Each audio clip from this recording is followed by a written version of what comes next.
प्रणिपात मित्रों, मेरे channel Krishna anime में आप सभी का स्वागत है। बहुत अभिनंदन। अगर आप लोगों को माइथोलॉजी से जुड़ी इन्फॉर्मेशन पसंद है तो आप मेरे चैनल को सब्सक्राइब कर सकते हैं और मेरी सेना में शामिल हो सकते हैं।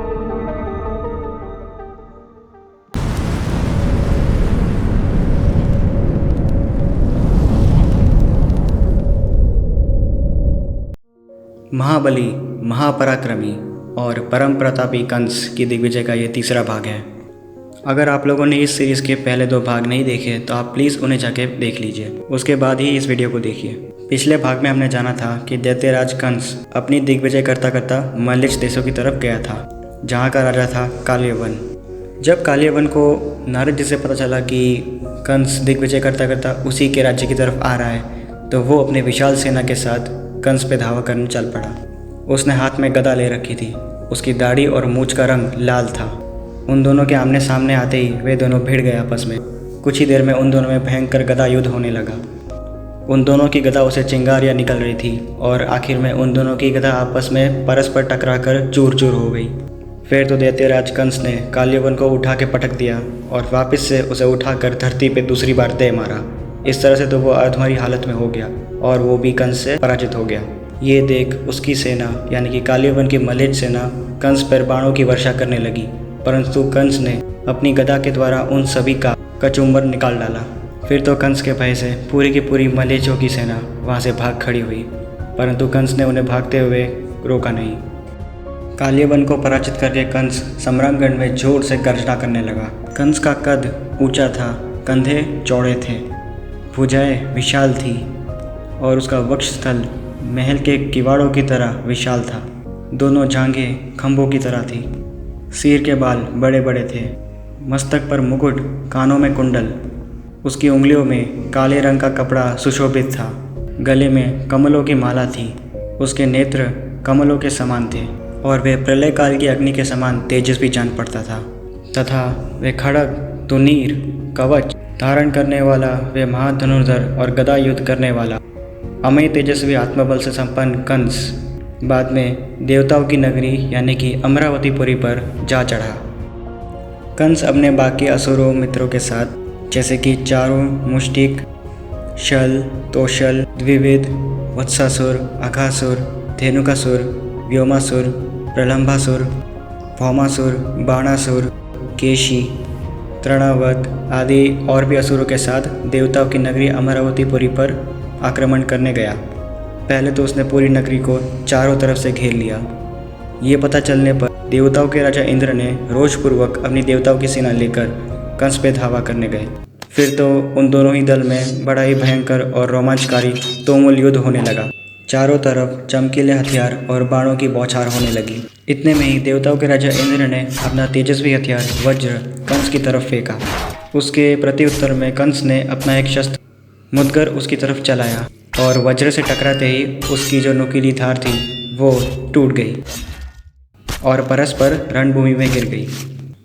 अपने वज्र को विफल होता देख इंद्र ने सिंहनाद करके एक तेजस्वी तलवार हाथ में ले ली और सीधा कंस के मस्तक पर प्रहार किया। परंतु जैसे एक हाथी को फूलों की माला से मारा जाए और उसे कुछ भी ना हो, यानी कि कुछ भी पता ना चले, वैसे ही वो तलवार कंस को बिल्कुल भी आघात ना कर सकी। तभी कंस ने अष्ट धातु और लाख बार लोहे की बनी हुई भारी गदा हाथ में ले ली और उससे देवराज इंद्र पर आघात किया। उस गदा को अपने सामने आता देख इंद्र ने तुरंत ही उसे अपने हाथ से पकड़ लिया और उसे उल्टा कंस के ऊपर ही दे मारा। उस समय इंद्र के सारथी मातली थे और वे शत्रु दमन करते हुए सारे रणभूमि में विचर रहे थे।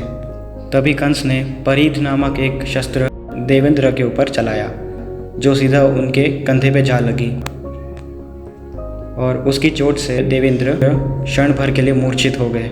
उसके बाद मरुदगण यानी कि जो देवराज इंद्र की सेना में थे, उन्होंने चमकीले गिद्ध के पंखों वाले बाणों से कंस पर प्रहार करना शुरू कर दिया। जैसे मेघ सूर्य को ढक देते हैं, वैसे वो गिद्ध के पंखों वाले बाणों ने कंस को पूरी तरह से ढक दिया। तभी सहस्त्र भुजाओं से युक्त बलवान बाणासुर ने उन सभी मरुदगणों पर बाणों से प्रहार करना शुरू किया और उन बाणों को काटकर मरुदगणों को घायल कर दिया। तभी बाणासुर को रोकने के लिए वसु, आदित्य, रुद्र, अनन्य देवता और सभी ऋषिगण इन सभी ने बाणासुर पर आक्रमण कर दिया। तभी प्रलंबासुर और बाकी असुरों ने भौमासुर के साथ मिलकर उस युद्ध स्थल में बड़े जोर से गर्जना की। वो गर्जना सुन देवता लोग कुछ क्षण के लिए वहीं पर मूर्छित हो गए। इतने में देवेंद्र जब उनकी मूर्छा टूट गई और वे शीघ्र ही खड़े हो गए, अपने वाहन ऐरावत पर आरूढ़ हो गए और उसे कंस को कुचल डालने के लिए उसे प्रेरित किया। ऐरावत की पीठ पर रत्नमय कंबल सुशोभित थे, गले में बड़े बड़े सुंदर घंटे थे, सिंदूर और कस्तूरी से उसके मुखमंडल पर प्रतर्चना की गई थी। ऐरावत शत्रु को कुचलते हुआ सीधा कंस की तरफ जाने लगा। अपनी तरफ आता हुआ देख सीधा उसे निकट आते ही कंस ने उस पर मुक्के से प्रहार किया और दूसरे मुक्के से देवराज इंद्र पर आघात करके उसे ऐरावत हाथी से दूर गिरा दिया। कंस के मुक्कों की मार खाकर ऐरावत हाथी भी बड़ा व्याकुल होकर घुटने टेक दिया, परंतु अचानक से ही उसने कंस पर अपने दांतों से प्रहार किया और अपने सूंड से पकड़कर उसे कई योजन दूर फेंक दिया। कंस का शरीर भी वज्र के समान कठोर था। इतनी दूर गिरने पर भी वह बिल्कुल भी घायल नहीं हुआ और उसे बिल्कुल भी चोट नहीं आई, परंतु उसके मन में थोड़ी सी तो व्याकुलता हुई, परंतु फिर भी वे रोष में भरकर वापस से पुनः युद्ध स्थल में जा पहुंचा।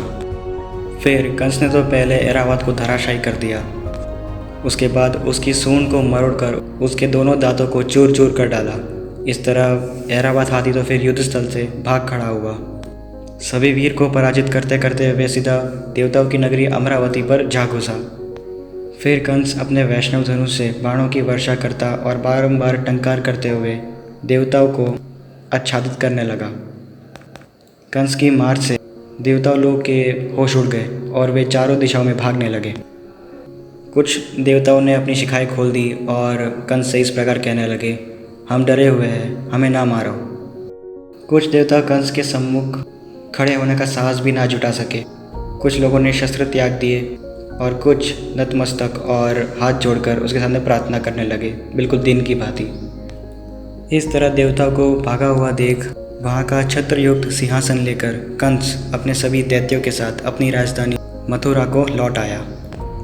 तो धन्यवाद दोस्तों, इसी तरह ये सीरीज़ यहीं ख़त्म होती है। आपको कंस का बल पराक्रम कैसा लगा आप मुझे कमेंट बॉक्स में ज़रूर बताइएगा। नमस्कार। इसी तरह के धार्मिक कथाओं के लिए मेरे चैनल कृष्णाय नमः को सब्सक्राइब करें और मेरी सेना में शामिल हो जाएं। हरे कृष्णा।